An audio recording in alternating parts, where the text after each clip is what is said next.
भारतीय जनता पक्षाच्या ज्या दोन अटी होत्या की नेता तरुण हवा आणि नेता भ्रष्टाचाराच्या आरोपांचा सामना करणारा नसावा, या दोन अटींमध्ये देवेंद्र फडणवीस बसत होते. मोदींच्या कार्यकाळाला जिथून एक प्रचंड मोठा पुश मिळाला, त्या सोशल मीडियावर आता भारतीय जनता पक्षाची कुठेतरी माघार होतीये. पराग अळवणी हे अत्यंत लोकप्रिय आमदार आहेत. त्यांच्या कारकिर्दीमध्ये आपला अडसर नको म्हणून विनोद तावडे बोरिवलीत गेले. बोरिवलीमधून ते निवडून आले आणि अचानक 2019 साली त्यांना उमेदवारीच नाकारली गेली. महाराष्ट्रात जसा लोकसभेत फटका बसला होता, तसाच फटका लोकसभेत उत्तर प्रदेशातही बसला होता. म्हणजे जी एक म्हण आहे, थोडी ग्राम्य म्हण आहे की भरवशाच्या म्हशीचा टोणका, तसं काहीसं झालं होतं. आज विनोद तावडे या अमित शहांच्या शूज मध्ये स्टेप इन करतायत, कारण त्यांना उत्तर प्रदेशची जबाबदारी दिली गेलेली आहे.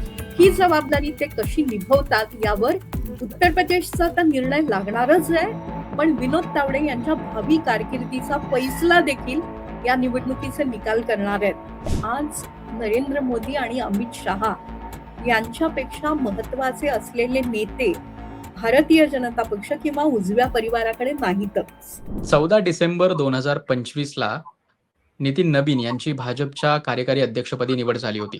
त्यानंतर साधारणतः 1 महिन्याच्या नंतर 20 जानेवारी 2026 रोजी त्यांना पूर्णवेळ त्यांनी भाजपच्या अध्यक्षपदाचा कार्यभार स्वीकारला आणि साधारण 8 महिने झाली आहेत.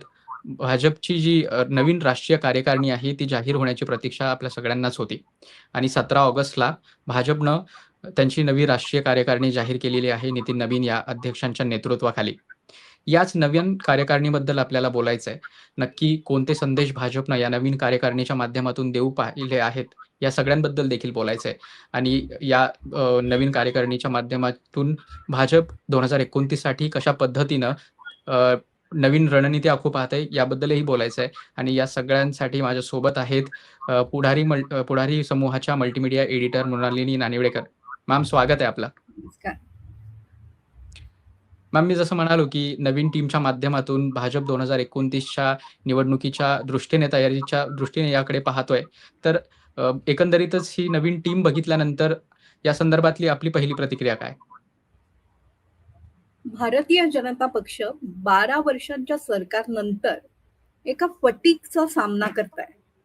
हा फटीग येणं अत्यंत स्वाभाविक आहे, कारण भारतामध्ये जेव्हा एक अत्यंत समांतर आणि विरोधाचं राजकारण सुरू असताना अशा प्रकारे तिसरी टर्म मिळणारे पंतप्रधान आतापर्यंत खरं तर एकछत्री अंमल गाजवत नव्हते.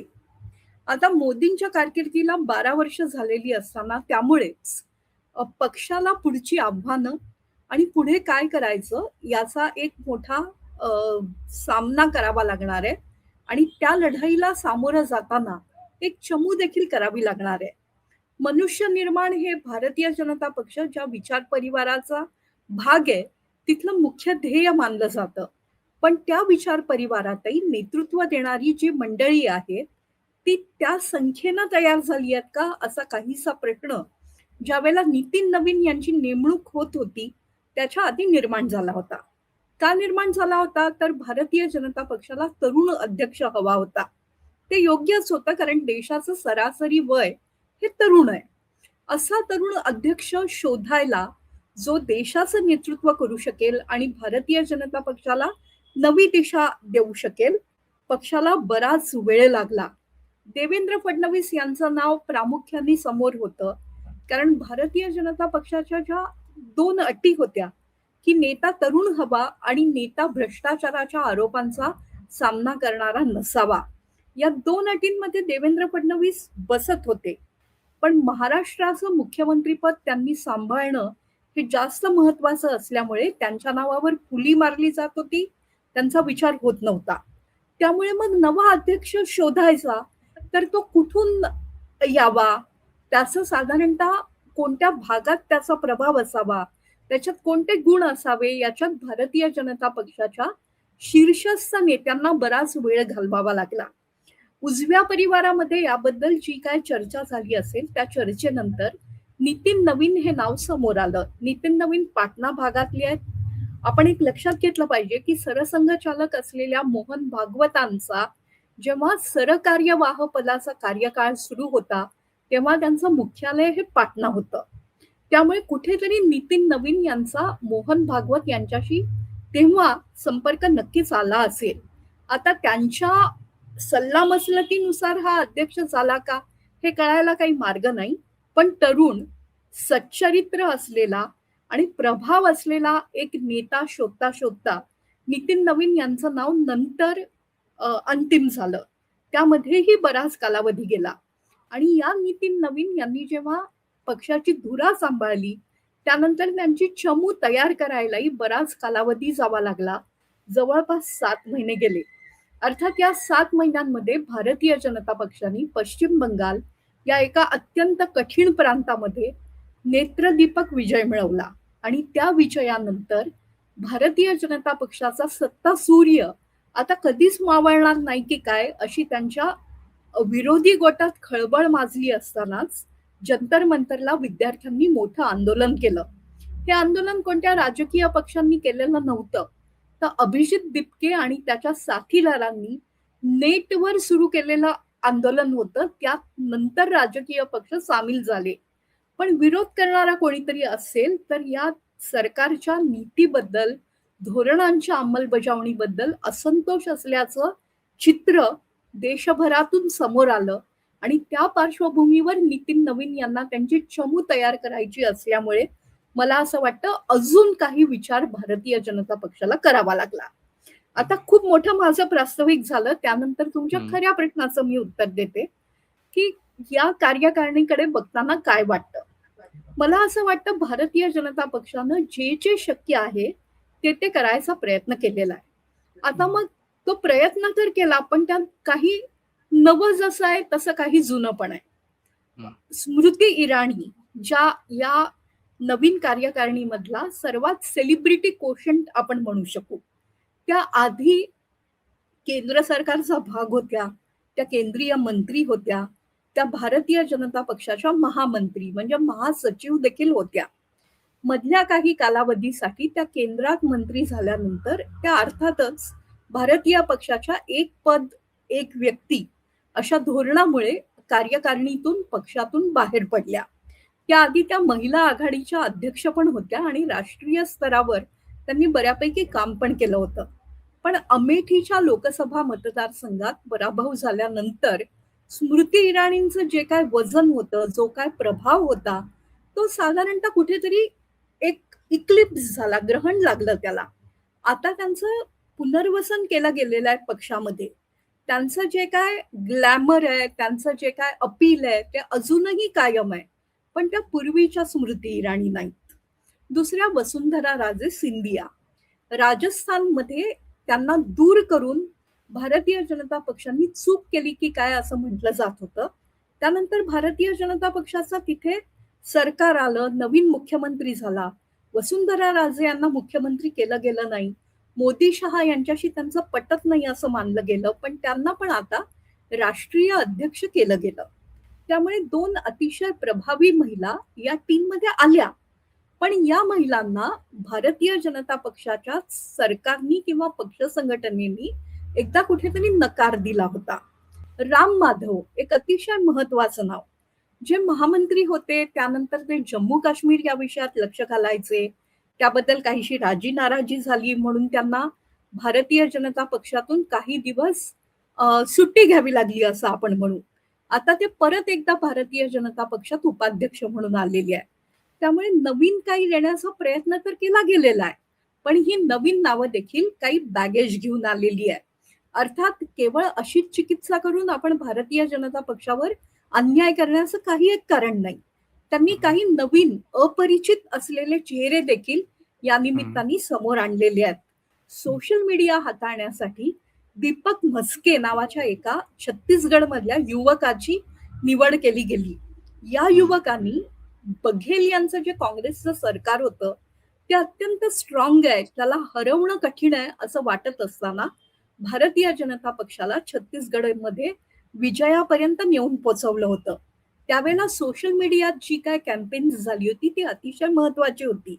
ते नाव काही आपल्याला माहिती नाही अजून, पण ते उच्च शिक्षित आहेत. उच्च शिक्षित असतानाच त्यांना भारतीय जनता पक्षाची वीण, भारतीय जनता पक्षाचं जनसामान्यांशी असलेलं नातं कळतंय. म्हणून कुठेतरी जो फटीक आला होता IT सेलमध्ये, तो दूर करायचा प्रयत्न केला गेला. त्यांच्याबरोबर त्यांचे जे सहकारी नेमले गेलेले आहेत, त्यांच्यावर काही आरोप आहेत, त्यांनी काही अतिहिंदुत्ववादी ट्विट्स केले आहेत, असं आता सुरू झालेलं आहे सोशल मीडियावर. म्हणजे भारतीय जनता पक्षाला जुना आपला अवतारही बरोबर ठेवायचा आहे, पण त्याचबरोबर त्याला आक्रमक हिंदुत्वाची जोडही द्यायची आहे, असा एक साधारणतः धारणा निर्माण होतीये. सोशल मीडियामध्ये जिथून पक्षाचा जन्म झाला किंवा पक्षाचा जन्म झाला असं म्हणणं चूक आहे. मोदींच्या कार्यकाळाला जिथून एक प्रचंड मोठा पुश मिळाला, त्या सोशल मीडियावर आता भारतीय जनता पक्षाची कुठेतरी माघार होतीये. त्यामुळे ही नवीन टीम आणली आहे. पण या नवीन टीमचं जुनं बॅगेज हे त्रासदायक ठरू शकतं का, हा एक मुद्दा आहे. शिवाय जी नावं आपल्याला अजून अपरिचित आहेत, असे मध्य प्रदेशमधले काही चेहरे आहेत. त्यानंतर बडोद्याचे खासदार आहेत. त्या खासदारांना भारतीय जनता युवा मोर्चाचं अध्यक्ष केलं गेलेलं आहे. त्यांचं काम अत्यंत महत्वाचं आहे असं म्हणतात. अशी जी नावं तयार झालेली आहेत आणि समोर आणली गेलेली आहेत, ती पक्षाला नवीन चेहरा देऊ पाहतील. आपण एक लक्षात घेतलं पाहिजे, भारतीय जनता पक्षाची आत्ताची जी चमू आहे, त्या चमूला अत्यंत कठीण आव्हानांचा सामना करावा लागणार आहे. कारण 29च्या लोकसभा निवडणुकांची तयारी ही चमू करेल, तेव्हा ही चमू पक्षाचा कारभार पाहत असेल, हे आता स्पष्ट आहे. त्यामुळे पक्षासमोर जे मोठं आव्हान तयार झालेलं आहे, त्या आव्हानाला सामना देण्यासाठी ही चमू तयार झालेली आहे. यातली दोन अत्यंत परिचित नावं आहेत आपल्याला. एकतर आपले महाराष्ट्रातलेच विनोद तावडे आणि दुसरे आतापर्यंत अत्यंत यशस्वी कामगिरी करणारे सुनील बन्सल. तसंच तरुण चुग नावाचे देखील एक जे भारतीय जनता पक्षात महत्वाची भूमिका निभावत होते, ते यावेळेला महामंत्री झालेले नाहीत, पण त्यांना कार्यालयाचं प्रमुख केलं गेलेलं आहे. त्यामुळे ही देखील अतिशय महत्वाची जबाबदारी आहे.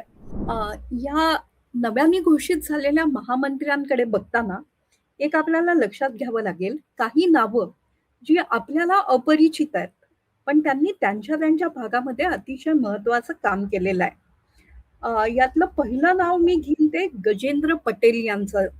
गजेंद्र पटेल हे मध्य प्रदेशमधल्या खरगोन या एका अत्यंत मागास अशा भागाचे प्रतिनिधी आहेत. ते खासदार आहेत आणि तिथल्या भागाचा विकास व्हावा यासाठी छोट्या मोठ्या कार्यालयात जाऊन तिथे जनतेच्या वतीनं अधिकाऱ्यांच्या भेटीगाठी घेणं, हे काम ते अत्यंत प्रामाणिकपणे करत असतात. हरियाणामधले संजय भाटिया हे तिथले जे अतिशय महत्वाचे नेते आहेत भाजपसाठी आणि मोदींचे मित्र आहेत मनोहरलाल खट्टर, त्यांच्या जवळचे नेते मानले जातात. त्यांचा देखील जनतेशी असलेला संबंध अत्यंत चांगला आहे. त्यामुळे भारतीय जनता पक्षाने नवे चेहरे आणताना त्रिपुरात ज्या अत्यंत महत्वाच्या काळात सत्ता बदल झाल्यानंतर ज्यांनी मुख्यमंत्री पद सांभाळलं, अशा विप्लव कुमार देव यांना देखील महासचिव केलंय. कदाचित ते नॉर्थ ईस्टकडे लक्ष पुरवणार असतील. भारतीय जनता पक्षाने काही अपरिचित चेहरे, जसा दीपक मस्केंचा आहे आपण ज्याबद्दल बोललो, समोर आणायचा प्रयत्न केलेला आहे. भारतीय जनता पक्षाने कार्यकारिणीचं वय देखील खाली करायचा प्रयत्न, आणण्याचा प्रयत्न केलेला आहे. आता फक्त हे प्रयत्न नक्की यशस्वी होत आहेत का, आणि त्यामुळे पक्षाच्या लोकप्रियतेला जे आव्हान निर्माण झालेलं आहे युवकांच्या आंदोलनांमुळे, तो इफेक्ट संपू शकतोय का 3 वर्षात, हे बघणं महत्वाचं आहे. या कार्यकारिणीची ऍसिड टेस्ट अर्थातच उत्तर प्रदेशमध्ये येणाऱ्या निवडणुकांमध्ये आहेत. या निवडणुका 27 साली फेब्रुवारी किंवा मार्च मध्ये होतील असं कालावधी लक्षात घेता, 5 वर्षांचं कॅलेंडर लक्षात घेता बोललं जात होतं. एक असाही अंदाज व्यक्त केला जात होता की लोकसंख्येची मोजणी सुरू आहे, त्यामुळे डिसेंबर 26च्या अखेरीलाच उत्तर प्रदेशमधल्या निवडणुका घेतल्या जातील. पण आता युवक नाराज असताना आणि युवकांच्या नाराजीमुळे देशातल्या जनतेचा या सरकारबद्दल असलेला फटीक समोर येत असताना या निवडणुका त्याच वेळेला होतील का सांगता येत नाही. पण नितीन नवीन यांच्या नेतृत्वाखालच्या कार्यकारिणीला या निवडणुकांची तयारी करावी लागेल.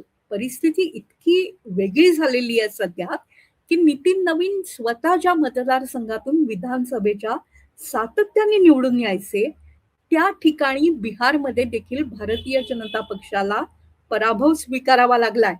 प्रशांत किशोर यांच्यासारखा राजकीय व्यूहरचनाकार तिथे जेव्हा मैदानात उतरला तेव्हा हा चेहरा, हा शिकला सवरलेला आणि राष्ट्रीय स्तरावर मान्यता असलेला चेहरा आपला आमदार व्हावा असं लोकांना वाटलं आणि लोकांनी विरोधात मतदान केलं भाजपच्या. त्यामुळे अत्यंत कठीण कालावधीमध्ये या कार्यकारिणीकडे जबाबदारी आलेली आहे. निखिल.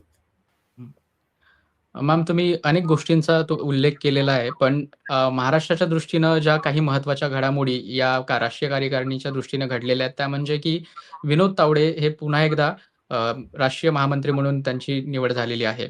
आणि त्यासोबतच आजचीच बातमी की त्यांची उत्तर प्रदेशचे प्रभारी म्हणून देखील निवड झालेली आहे. आपल्या सगळ्यांना माहिती आहे की उत्तर प्रदेश हे देशाच्या राजकारणाच्या दृष्टीने अत्यंत महत्त्वाचं राज्य आहे. जो उत्तर प्रदेश जिंकतो तो देश जिंकतो असं म्हटलं जातं. आणि इतक्या महत्त्वाच्या प्रदेशाची जबाबदारी विनोद तावडे यांच्यावर येणं हे त्यांच्यासाठी देखील किती महत्त्वाचं आहे, याबद्दल काय सांगाल? एकतर विनोद तावडे हा मराठी मातीत रुजलेला नेता आहे.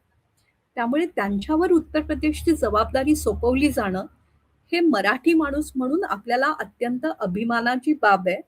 त्यांचं या नेमणुकीबद्दल खरं तर प्रत्येक मराठी माणसांनी अभिनंदन करायला हवं. आपला माणूस जेव्हा मोठा होत असतो तेव्हा एक आनंद होणं स्वाभाविक असतं. दुसरं, विनोद तावडे ज्या पार्श्वभूमीवर केंद्रीय राजकारणात गेले ती देखील इथे लक्षात घेणं महत्वाचं आहे.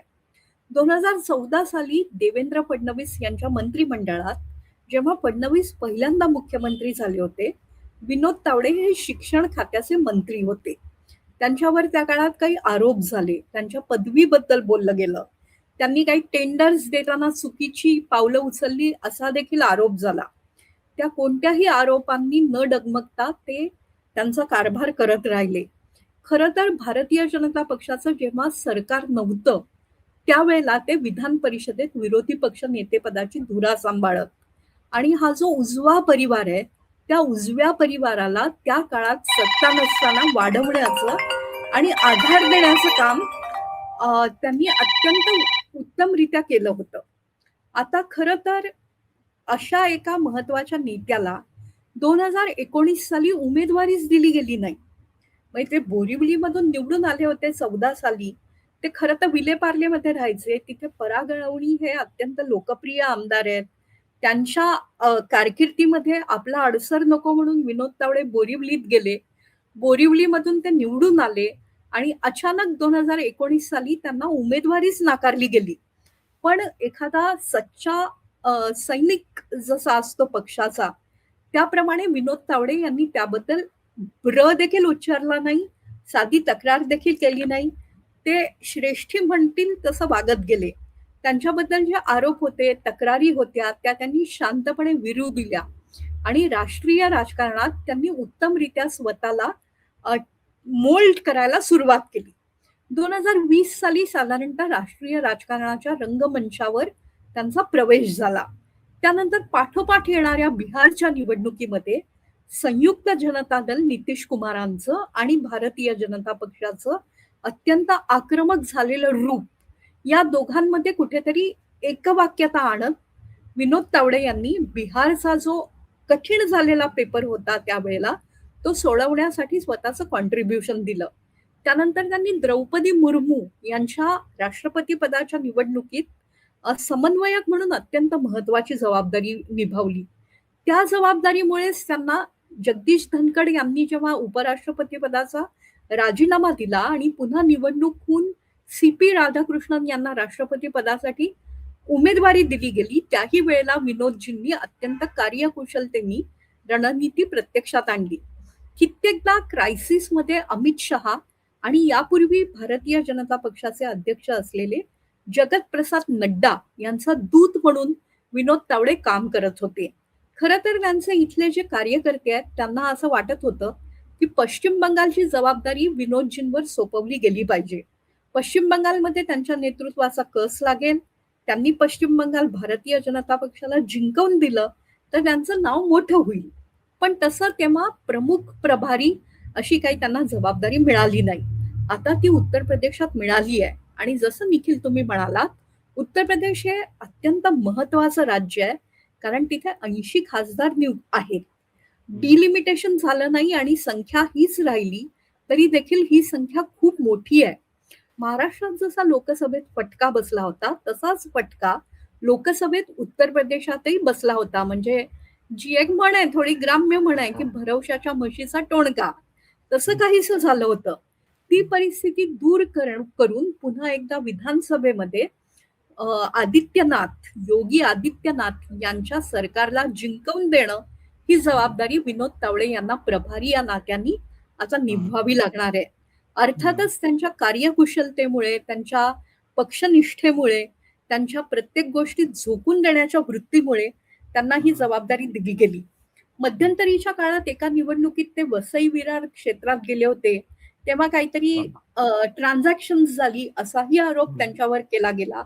पण पक्ष त्याच्या ताकदीनं त्यांच्या मागे उभा राहिला आणि त्यांच्यावर झालेले आरोप खोटे आहेत हे पक्षांनी सर्व शक्तीनिशी सिद्ध करून दाखवलं. कारण विनोद तावडे हे खरोखरच भारतीय जनता पक्षासाठी महत्वाचे नेते आहेत. आपण महाराष्ट्रातले असल्यामुळे त्यांची काही कार्यपद्धती इथे दर्शकांना सांगणं योग्य ठरेल. विनोदजींच्या मुशीतून तयार झालेले काही कार्यकर्ते त्यांना जे क्षेत्र मिळतं तिथे जाऊन सर्वेक्षण करतात, तिथला अभ्यास करतात, तिथल्या जनतेचे प्रश्न काय आहेत, तिथे भारतीय जनता पक्षाकडून अपेक्षा काय आहेत, काही नाराजी आहे का या पक्षाबद्दलची, अशी अत्यंत सविस्तर माहिती तयार करतात. अशी माहिती करणारी यंत्रणा विनोदजींनी गेल्या काही दिवसांमध्ये अखिल भारतीय विद्यार्थी परिषदेच्या मदतीने तयार केलेली आहे. आणि महाराष्ट्रात ज्या वेळेला पहिल्यांदा सत्ता आली भाजप सेना युतीची 95 साली, त्या 95 सालच्या आधी शिक्षणाचं जे व्यापारीकरण सुरू आहे त्याबद्दल विद्यार्थी परिषदेने एक प्रचंड मोठा मोर्चा काढला होता. आजच्या जंतर मंतरच्या आंदोलना इतकंच ते मोठं आंदोलन होतं. त्यावेळेला त्या आंदोलनात शांततापूर्ण माघार झाली, कारण त्यावेळेला विरोधी पक्ष नेते असलेल्या गोपीनाथ मुंडे, विरोधी बाकांवर असलेल्या गोपीनाथ मुंडे यांनी यशस्वी मध्यस्थी केली होती. पण विनोद तावडे यांची शक्ती त्या निमित्ताने समोर आली होती आणि त्यानंतर त्या शक्तीची दखल घेत विद्यार्थी परिषदेतल्या या तरुण कार्यकर्त्याला भारतीय जनता पक्षात पाठवलं गेलं होतं. त्यांच्या पत्नी वर्षा पवार तावडे, ज्या कवयित्री आहेत, काही पॉडकास्ट करत असतात, त्या देखील या आंदोलनात अत्यंत अग्रेसर होत्या. आणि महाराष्ट्रातल्या आज साधारणतः 50 ते 60 असलेल्या कार्यकर्त्यांची मोठ तावडे दाम्पत्यांनी अत्यंत उत्तमरित्या बांधलेली आहे. आता विनोद तावडे यांच्या कारकिर्दीत त्यांना जो सेटबॅक मिळाला होता, की आमदारकीचंही तिकीट मिळालं नव्हतं आणि आता इकडे उत्तर प्रदेशची जबाबदारी, त्यामुळे त्यांचा कस लागणार आहे. थोडं उत्तर प्रदेश बद्दलही बोलणं इथे योग्य ठरेल. उत्तर प्रदेशमध्ये जातीगत ज्या काय गणितं आहेत, ती गणितं खूप मोठी ठरायची शक्यता वारंवार व्यक्त केली जाते. योगीजींनी बुलडोझर चालवून जो कोणी कायदा हातात घेईल त्याला आम्ही अत्यंत आक्रमकरित्या उत्तर देऊ, अशी एक रणनीती आखलेली आहे. तिथे साधारणतः हिंदू मुस्लिम या आधारावर देखील मतांचं विभाजन होण्याची शक्यता आहे. योगी हे अत्यंत मोठे नेते आहेत. पंतप्रधान पदाच्या दावेदारांमध्येही त्यांचं नाव घेतलं जातं. अशा योगींच्या विरोधात काही नाराजी आहे का? तिथली ब्राह्मण बनिया, त्यानंतर पिछडी जातीची मतं त्यांच्या विरोधात जाणार नाही आहेत ना? अशी सगळी रणनीती भारतीय जनता पक्षाला आखावी लागणार आहे. एकेकाळी लोकसभेच्या निवडणुकीत अमित शहा उत्तर प्रदेशचे प्रभारी होते. त्यावेळेला इतकं मोठं यश मिळालं होतं भारतीय जनता पक्षाला. त्यामुळे देवेंद्र फडणवीस जसे महाराष्ट्राचे नेते होते, तसेच त्याच वेळेला अमित शहा हे राष्ट्रीय स्तरावर समोर आलेले नेते होते आणि ते राष्ट्रीय स्तरावर ताबडतोब राष्ट्रीय अध्यक्ष देखील झाले होते. आज विनोद तावडे या अमित शहांच्या शूज मध्ये स्टेप इन करतायत, कारण त्यांना उत्तर प्रदेशची जबाबदारी दिली गेलेली आहे. ही जबाबदारी ते कशी निभवतात यावर उत्तर प्रदेशचा तर निर्णय लागणारच आहे, पण विनोद तावडे यांच्या भावी कारकिर्दीचा फैसला देखील या निवडणुकीचे निकाल करणार आहेत. ते पूर्णपणे स्वतःला झोकून देण्याचा प्रयत्न करतील. ते कशा प्रकारे रचना करतील, कशा प्रकारे रणनीती आखतील, यंत्रणा हलवतील, याकडे लक्ष देणं हे अतिशय हं, महत्वाचं काम आहे. तसंही हं, उत्तर प्रदेशच्या निवडणुका या अत्यंत उत्सुकतापूर्ण होत्याच. आता त्याच्यात हो, एक आपल्या माणसाचा म्हणजे हं, मराठी या नक्कीच. नात्याने आपला फॅक्टर आलाय. त्यामुळे हं, महाराष्ट्र या उत्तर प्रदेशच्या निवडणुकांकडे जास्त लक्षपूर्वक पाहिल. पंजाब देखील भारतीय जनता पक्षाला अनुकूल करण्याचे प्रयत्न सुरू आहे. आज ते हं, कठीण वाटतंय. तिथे आपची सत्ता आहे. पण हो, तिथलं वारं बऱ्यापैकी फिरतंय असं म्हणतायत. तिथे हं, देखील काय होतंय याच्यावर हं, देखील भारतीय जनता पक्षाची भविष्यातली वाटचाल अवलंबून राहणार आहे. पण हं, आज विनोद तावडे यांना उत्तर प्रदेशची जबाबदारी मिळणं हे हं, अत्यंत महत्वाचं आहे. बरोबर. मॅम विनोद तावडे यांच्यासोबतच दुसऱ्या महत्त्वाच्या नावाची चर्चा करणं गरजेचं आहे, ते म्हणजे पियुष गोयल यांचं. मुंबईतनं ते खासदार आहेत आणि त्यासोबत केंद्रात मंत्री देखील आहेत आणि पक्षामध्ये जी काही महत्त्वाची पदं असतात संघटनेमध्ये, त्यात सगळ्यात महत्त्वाच्या पदांपैकी एक म्हणजे खजिनदार पद आणि भाजपचे खजिनदार म्हणून पियुष गोयल यांची निवड झालेली आहे. या निवडीकडे तुम्ही कसं बघता आणि मग भाजपमध्ये जर एक पद आणि एक व्यक्ती एक पद असा निकष असेल, तर मग त्यांना मंत्रिमंडळातून काही डच्चू दिला जाऊ शकतो का? अशी देखील चर्चा सुरू आहे. एकतर मंत्रिमंडळाबद्दल देखील नक्की काय घडू घडू शकतं त्याबद्दलही थोडंसं सांगा आणि पियुष गोयल यांच्याबद्दल देखील. भारतीय जनता पक्षातल्या कोणत्याही संभाव्य निर्णयाबद्दल बोलणं हे म्हणजे अत्यंत रिस्क घेणं असतं. त्यामुळे दिल्लीत नक्की काय सुरू आहे? अनेक मंत्र्यांबद्दल नाराजी आहे. अनेक मंत्र्यांबद्दल आंदोलनं केली जाण्याची शक्यता आहे. फटीग जो मी वारंवार म्हणतेय सरकारचा, तो काही मंत्र्यांना हलवलं तर दूर होईल का अशा रीतीनेही विचार केला जात असावा. पण ज्याप्रमाणे राष्ट्रीय अध्यक्षाचा शोध खूप घ्यावा लागला, कारण टॅलेंट कुठे आहे, म्हणजे चेहरे कुठे आहेत, हा भारतीय जनता पक्षासमोरचाही प्रश्न असल्यामुळे मंत्रिमंडळात खरंच नेमके काय बदल होतील आणि ते कशा रीतीने प्रत्यक्षात येतील ते आत्ता तरी बोलणं फार धारिष्ट्याचं असेल. त्यामुळे मी काही अशा प्रकारची रिस्क आपल्या दर्शकांसमोर घेत नाही. भारतीय जनता पक्षात केव्हा काय होईल काहीच सांगता येत नाही. पण पियुष गोयल हे भारतीय जनता पक्षासाठी अत्यंत महत्वाचे नेते आहेत. ते ज्या प्रकारे ट्रेड ॲग्रीमेंटमध्ये आपला व्यापार खात्याचे मंत्री या नात्याने सहभाग दाखवत असतात, ते हं, लक्षात घेता त्यांना खरोखरच बाजूला केलं जाईल का? याबद्दल हं, माझ्या मनात देखील प्रश्न आहे. हं, पियुष गोयल हे बोरीवली हा सर्वाधिक सुरक्षित मतदारसंघ जो लोकसभेचा होता, तिथे हं, भारतीय जनता पक्षाने निवडून येण्यासाठी पाठवले. हं. प्रथमतः पियुष गोयल हे राज्यसभेवर निवडून जायचे. पण हो. ज्याप्रमाणे एखाद्या खऱ्या नेत्याला लोकांमधून निवडून यावंसं वाटतं, त्याप्रमाणे त्यांच्यासाठी बोरिवलीची निवड केली गेली आणि हं, तिथून ते प्रचंड मोठ्या संख्येनं मंत्री झाले. त्या सगळ्या परिसराचा कायापालट करण्यासाठी ते दिवसातले म्हणजे महिन्यातले काही दिवस देत असतात. अत्यंत हं, ऑर्गनाइज्ड आहेत आणि भारतीय जनता पक्षाचे पुढच्या काळातले जे महत्वाचे नेते आहेत, त्याच्यात हं, जसं जयशंकर यांचं नाव घेतलं जातं, त्याच्यात हं, जसं हेमंत बिस्वा शर्मा यांचं नाव घेतलं जातं, तसंच पियुष गोयल यांचंही नाव घेतलं जातं. त्यामुळे त्यांना खजिनदार करताना त्यांचं केंद्रीय मंत्रिपद काढलं जाईल का हं, नियमाला अपवाद असतात, हा न्याय हं, लावला जाईल याबद्दल मलाही उत्सुकता आहे. मला हं, त्यांचं मंत्रिपद जाईल असं वाटत नाही. हं. 40 देशांशी त्यांच्या कार्यकाळामध्ये ट्रेड अग्रीमेंट झाली. या free free trade act. Trade अग्रीमेंटचा पंतप्रधानांनी 15 ऑगस्टच्या भाषणात उल्लेख केला हो. आणि त्यांनी हं, सांगितलं मॅन्युफॅक्चरिंग वाढवा. या हं, देशांशी आपल्याला ट्रेड करायचं आहे आणि हं, त्यामुळे बॅलन्स ऑफ पेमेंट वाढणार आहे. त्यामुळे हं, अशा रीतीने करार करणाऱ्या एका युवा नेत्याला, तेही युवा म्हणजे राजकारणाच्या राजकारणाच्या हिशोबात दृष्टीने. युवा आहेत, हं, त्यांना हलवलं जाईल का याबद्दल मला शंका आहे. हं, दुसरं असं की त्यांचे वडील वेदप्रकाश गोयल हे जेव्हा हो. भारतीय जनता पक्षाकडे काहीच नव्हतं, हं, अत्यंत प्रतिकूलतेत वाटचाल करणारा पक्ष होता. त्यावेळेला आणि जनसंघाच्या काळातही पक्षाचे खजिनदार होते. म्हणजे मला तर गोयल परिवार सोडून भारतीय जनता पक्षाचे खजिनदार म्हणून कोणी काम केलंय, ही नावं देखील चटकन आठवत नाही अशी स्थिती आहे. भारतीय जनता पक्षाला वेगवेगळ्या बॉन्ड्समुळे फार मोठं डोनेशन मिळतं. ते पॉलिटिकल डोनेशन असतं. ते काही काळ वादग्रस्त देखील झालं होतं. पण हं, पक्षाचा खजिनदार ही अत्यंत महत्वाची जबाबदारी आहे. आणि हं, जसं महामंत्रीपद आणि उत्तर प्रदेशचं प्रभारी पद हे महत्वाचं आहे, हं, तसंच पियुष गोयल यांना खजिनदार करून त्यांच्याकडे जबाबदारी देणं. ते गुजराती आहेत त्यामुळे अमित शहा आणि नरेंद्र मोदी यांना ते जवळचे वाटतात अशी ही चर्चा असते. साऊथ मुंबईमध्ये त्यांचं एक अत्यंत उत्तम नेटवर्क आहे. कॉर्पोरेटर्स, बँकर्स अशा लोकांशी ते सतत संपर्कात असतात. त्यामुळे पियुष गोयल यांना मिळालेलं पद हे देखील महाराष्ट्रासाठी एक आत्ता प्रशंसेचा विषय आहे. ते कशा प्रकारे व्यवहार करतात, ते काही वादग्रस्त ठरतात का, याकडे अर्थातच आपण नागरिक आणि पत्रकार म्हणून लक्ष ठेवू. पण आत्ता मात्र हा त्यांना मिळालेला मानाचा शिरपेच आहे. दुसरा एक नाव आपण विसरतो ते आहे भारती पवार यांचं. त्या भारती पवार या दिंडोरीच्या खासदार होत्या. हा मतदारसंघात त्या महिला, आदिवासी महिला म्हणून निवडून आल्या होत्या.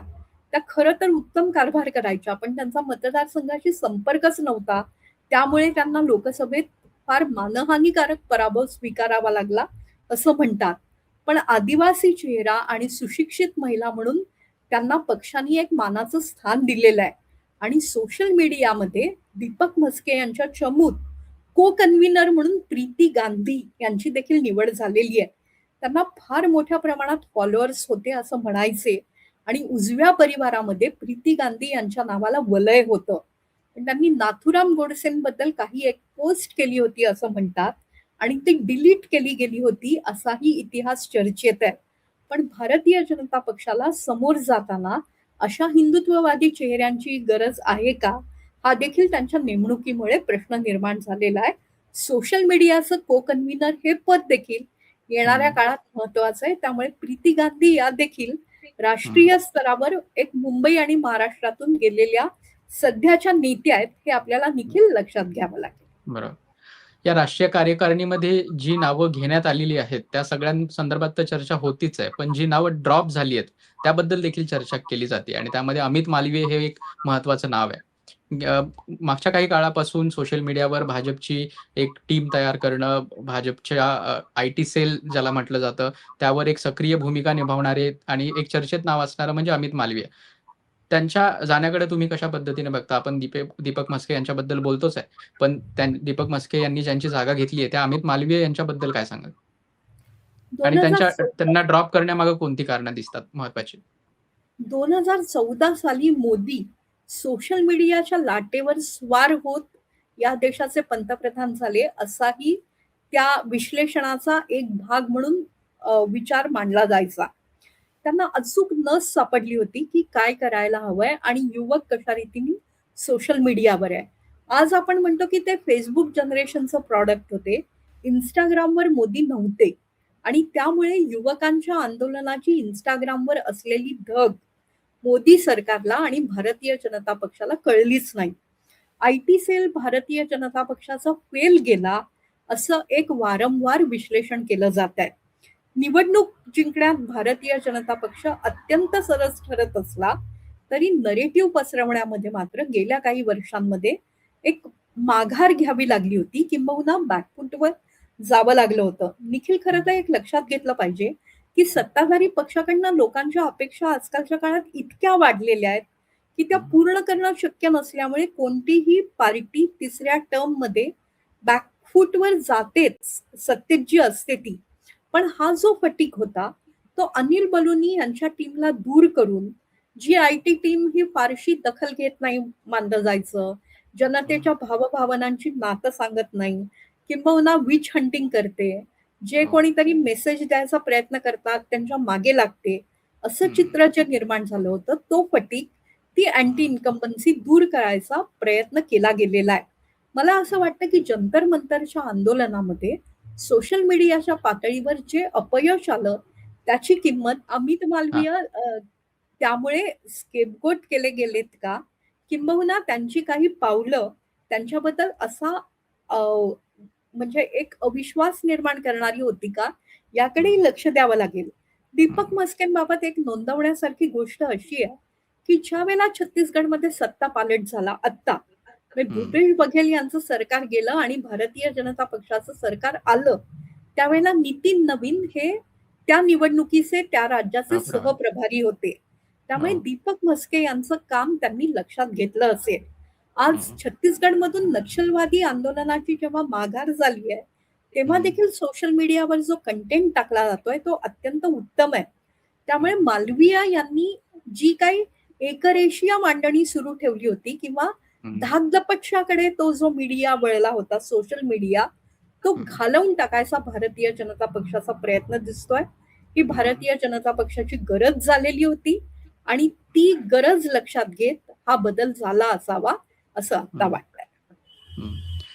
मॅम, मुलाखतीच्या शेवटाकडे येताना भाजपमधल्या ही जी नवीन राष्ट्रीय कार्यकारिणी जाहीर झालेली आहे, त्याच्यामध्ये खूप मोठी अशी नावं नाहीयेत. म्हणजे काही 1-2 नावं सोडली तर खूप परिचयाचे चेहरे आहेत, असा काही भाग नाहीये. त्यामुळे अशी देखील टीका होतीये, की मोदी आणि शहांनी अशाच व्यक्तींना राष्ट्रीय कार्यकारिणीमध्ये स्थान दिलेलं आहे, की जे त्यांच्या खाली काम करू शकतील किंवा त्यांच्या अ, म्हणजे नागापेक्षा मोती जड होणार नाहीत अशी जी म्हण असते, तशा तशा पद्धतीने या सगळ्यांना बसवलेलं आहे, असं सांगितलं जातंय. याबद्दल आपल्याला काय वाटतं? एकतर आपण लक्षात घेतलं पाहिजे, की आज नरेंद्र मोदी आणि अमित शहा हं, यांच्यापेक्षा महत्वाचे असलेले नेते भारतीय जनता पक्ष किंवा उजव्या परिवाराकडे नाहीतच. हं, एक आंदोलन यशस्वी झालं म्हणून मोदी शहा हे कर्तृत्वहीन आहेत, त्यांच्यामध्ये काही दम राहिलेला नाही, असं म्हणणं अत्यंत चुकीचं आहे. या देशाच्या राजकारणाला एक निर्णायक वळण यशस्वीपणे मोदी यांनी दिलं आणि त्यात अमित शहा यांनी अत्यंत महत्वाची भूमिका निभावली. 370 कलम रद्द होईल आणि या देशाच्या अ, इतिहासात एक भळभळती जखम असलेल्या काश्मीर प्रश्नाची सोडवणूक होईल असं कोणालाही वाटलं नव्हतं. या सरकारची जनतेशी असलेली संपर्क यंत्रणा कमी झाल्यामुळे त्यांना त्रास भोगावा लागतोच आहे.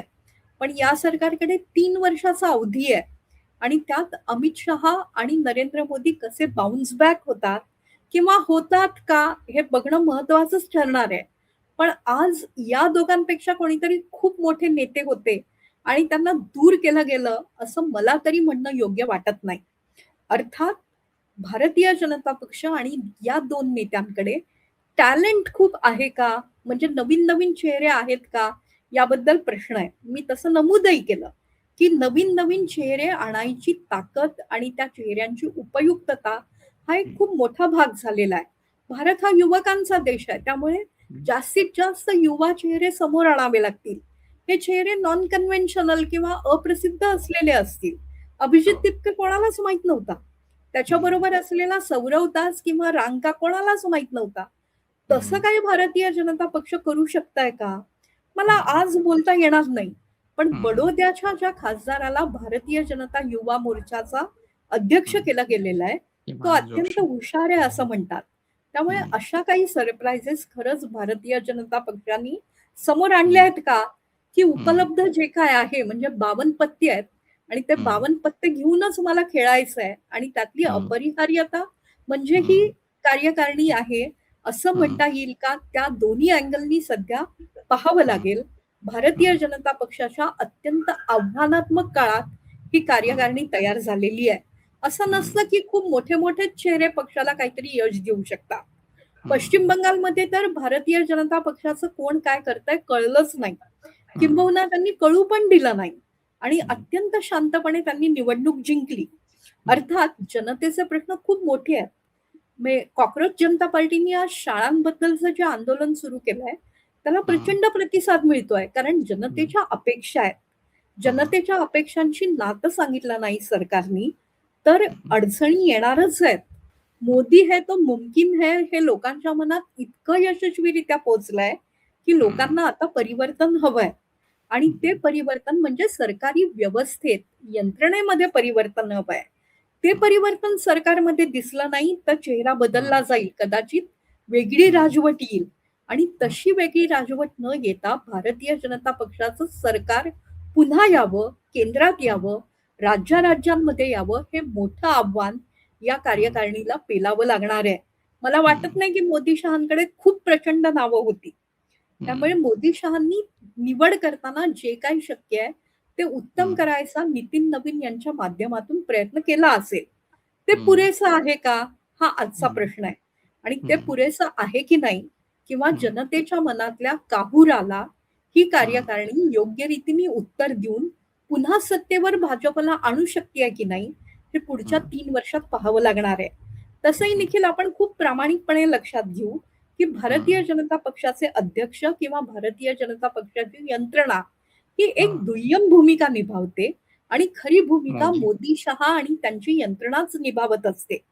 हं, शिवाय आज जी नावं माहिती नाही आहेत, तसंच हं, एकेकाळी जेटली माहीत नव्हते, सुषमा हं, स्वराज माहीत नव्हत्या, उमा भारती माहीत नव्हत्या, व्यंकय्या हं, नायडू माहीत नव्हते. अशी नावं समोर आणून त्यांना इस्टॅब्लिश करणं भारतीय हं, जनता पक्षाने कायम केलंय. ही कार्यकारिणी पण त्या उंचीवर स्वतःला नेऊ शकते, की भारताच्या राजकारणात अजून एक परिवर्तन आगामी काळात हं, येऊ शकतं, याचा निर्णय पुढच्या 3 हं, वर्षात होणार आहे. या हं, 3 वर्षातला प्रत्येक दिवस जसा हं, विरोधी पक्षाला सत्तेत नेण्यासाठी महत्वाचा ठरणार आहे, त्यापेक्षा जास्त भारतीय जनता पक्षाला सत्ता राखण्यासाठी अत्यंत आवश्यक झालेला आहे. ही हं, कामगिरी ही कार्यकारिणी कशी काय करू शकते, हे हं, बघणं हे हं, आपल्यासाठी अत्यंत रोमहर्षक ठरणारं आहे. हं. अगदी मॅम, पुढचे 3 वर्ष खूप महत्त्वाची देशाच्या राजकारणासाठी आणि तेवढीच महत्त्वाची भाजपच्या राजकारणासाठी सुद्धा असणार आहेत. या महत्त्वाच्या विषयावर आपण बोलण्यासाठी वेळ दिला त्यासाठी आपले खूप खूप आभार. अशाच पद्धतीच्या विषयांबद्दल बोलण्यासाठी पुन्हा नक्की भेटायला आवडेल, पण आज इथेच थांबूयात. धन्यवाद.